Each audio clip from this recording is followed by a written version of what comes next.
What is going on, everybody? I'm Nathan. I'm your host. If you're new, welcome. If you're not new, welcome back. And today we're going to be talking about mental health.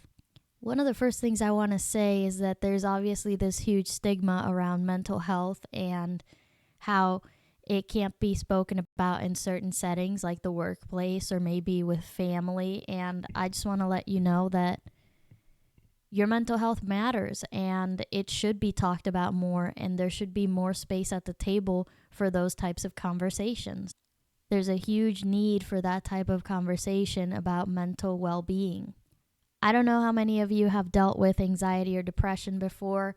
I certainly have, and I just want to let you know that you guys are warriors. You're doing amazing, and I mean that when I say that. I know I'm looking at a camera right now, but I believe that there's a person watching this right now. And I just want to let you know that whatever you've gone through, difficult times, whether it's anxiety, depression, bipolar disorder, schizophrenia, whatever it is, I just want to let you know that I understand that it's real, and I hope and I wish you the best, and I hope that you seek help and know that there's nothing to be ashamed of, that it's, like I said, something very real that you need help with, and that's okay. It's okay to need help sometimes. So I want to describe some of the most common types of mental health problems that people face.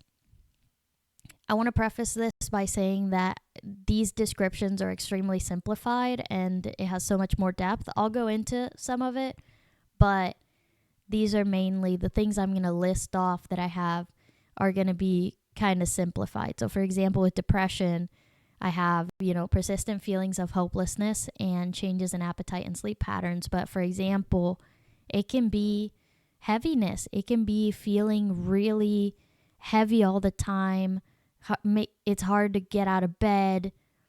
It's difficult to go out with friends, feeling social. Things that you usually have an interest in, you no longer have an interest in for this time. You might feel numb. You might feel very sad. You might feel like crying all the time.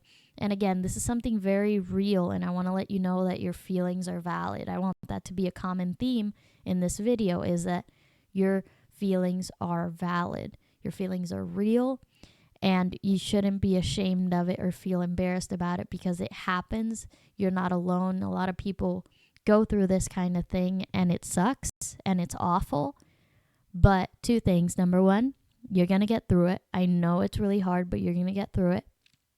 Number two, there's nothing wrong with getting help. Help is only going to help you feel better.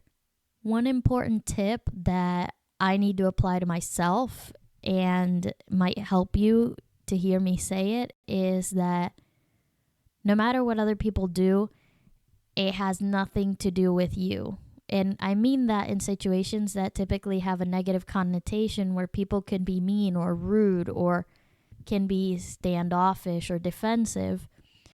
It has nothing to do with you, and it has everything to do with them. Try not to take it personally. Sometimes, whenever we encounter someone that's rude, it's very rare for somebody to be genuinely mean, like just because they want to be mean. It happens. There are people who are that way. I understand that. But I want to let you know that they're likely hurting or they're having a bad day themselves, and that's why they acted out. And I think it's important to relay that message because it helps us take things less personally. It's them with their own problems and their own situations and has nothing to do with us, really. Very, very, very extremely important. How someone treats you is not a reflection of your worth. I'm going to say that again. How someone treats you is not a reflection of your worth. Has nothing to do with your value as a human being. Again, mental health should be something that should be talked about more in the workplace, and we should feel more comfortable talking about it around our family members. I know it's really hard, especially when we have members of our family that don't believe in mental health therapy or don't believe that mental health is a thing and that you should just be stronger, otherwise you're being weak.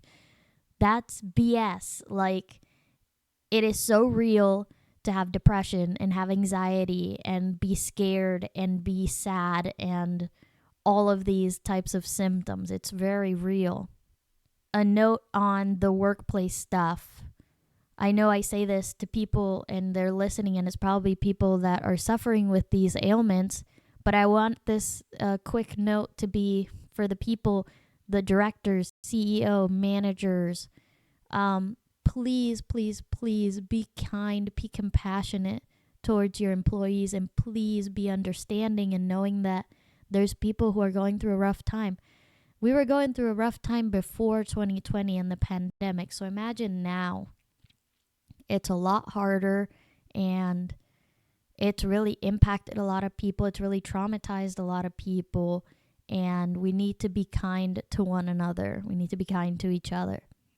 All humans have bad days, bad weeks, sometimes even bad months, especially in a world like this. So please, please, please try to be understanding of the people that surround you, the people that work for you, your friends, your family, acquaintances, neighbors, people you pass by in the street, you know.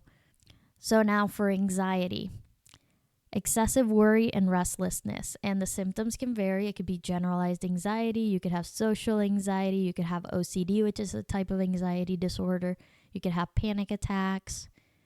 I have dealt with this, and it is so isolating. And for me, the experience has been, panic attacks and just difficulty handling anxiety, just having a fear of everything, or having a fear that that something bad's gonna happen to me, or that something bad's gonna happen to my family. And it's recurring, and you'll have difficulty sleeping at night, and it's a lot of cyclic thinking and all of these things. I'm sure that some of you watching this have dealt with this, and I just want to let you know that you're not alone.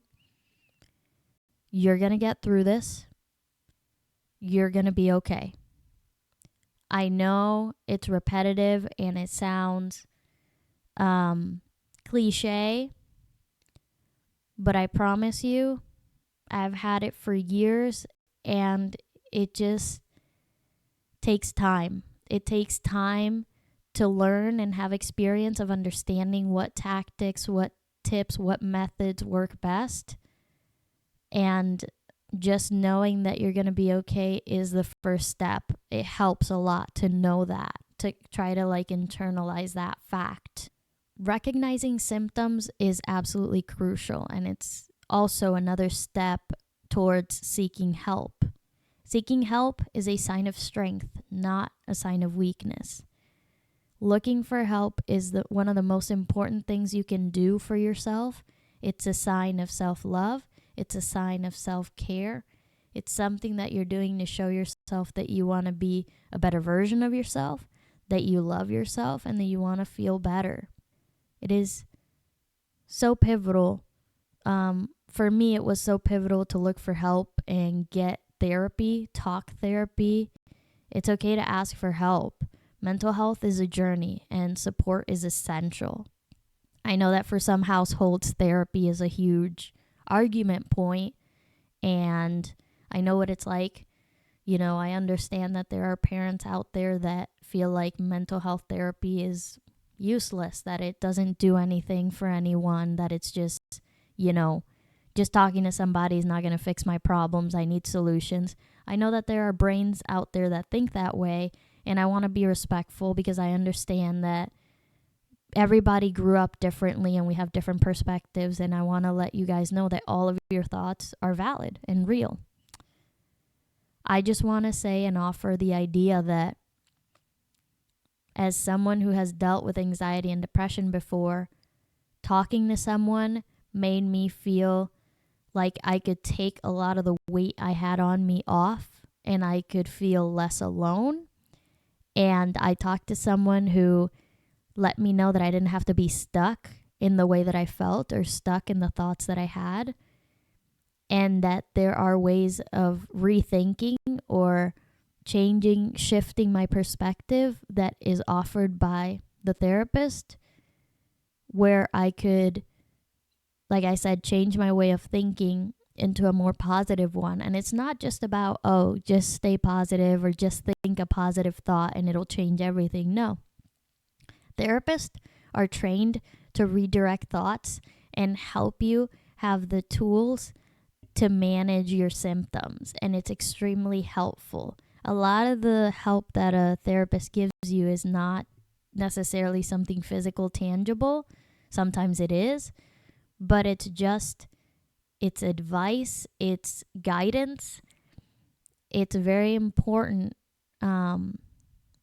type of coaching or help or guidance that you need in order to feel better. It's an incredibly valuable resource. There's different approaches to therapy, and we can talk more about that on another episode, but there's different types of therapy, and I would love to get into that more. Let me know what you guys think in the comments.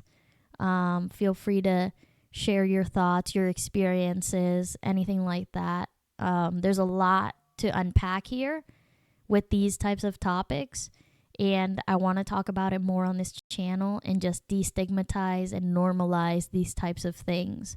So if you enjoyed this video, please let me know. I would love to hear your thoughts, and I will see you in the next video.